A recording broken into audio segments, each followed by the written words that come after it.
What we need, what Malaysia has needed for the last year now, is clarity and transparency. Something even during the rollout of its biggest strike against the pandemic, it continues to evade.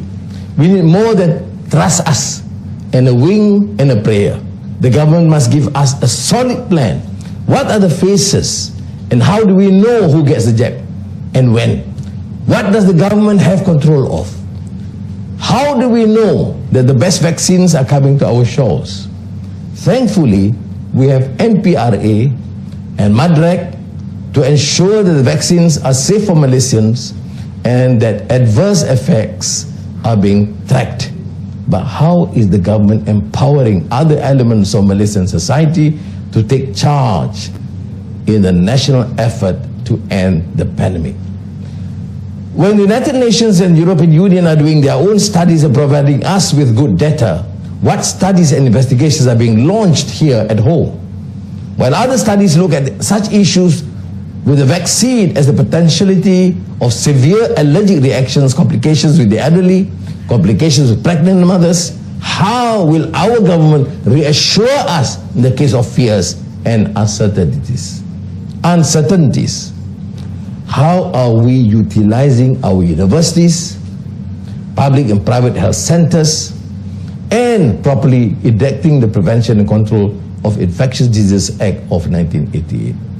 Why are resources not being poured into studying the vaccine here in Malaysia and working to make our own advancements not just for our citizens, but so that we can be contributors to the global discourse?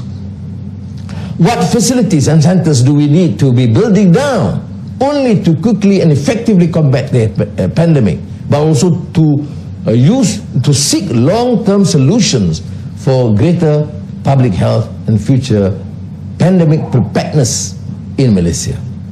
As the trends go, this will not be our first pandemic, and the next one may come quicker and have more dire consequences. What is our government doing to protect the data of its citizens? Many things that would be unconscionable within a democratic state has been allowed in the interest of public safety in fighting the COVID-19 virus. But the massive accumulation of data needs to be secured. There is a delicate balance between what is released for research and public knowledge, what must be protected to prevent the data colonialism of marketing and business interests looking to make a few ringgit on our pandemic suffering. As we continue to look to the future, what other steps are our government taking? There must be a plan for not only vaccinating the public, but for what comes next. We need to be ready now. For how, even after the jab, the public needs to adjust their life or continue to be steadfast in their following of SOPs to ensure cases are prevented as our national immunity builds up. We also need to take stock of what Malaysia did not have or was unprepared for during this pandemic, so that we can be ready for the next one.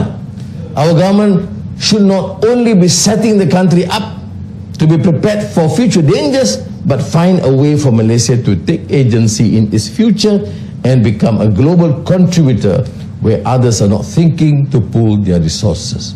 What digital and technological solutions can we look into, and how can we safely and ethically introduce these into normal everyday life to not only assure safety but the dignity of all Malaysians?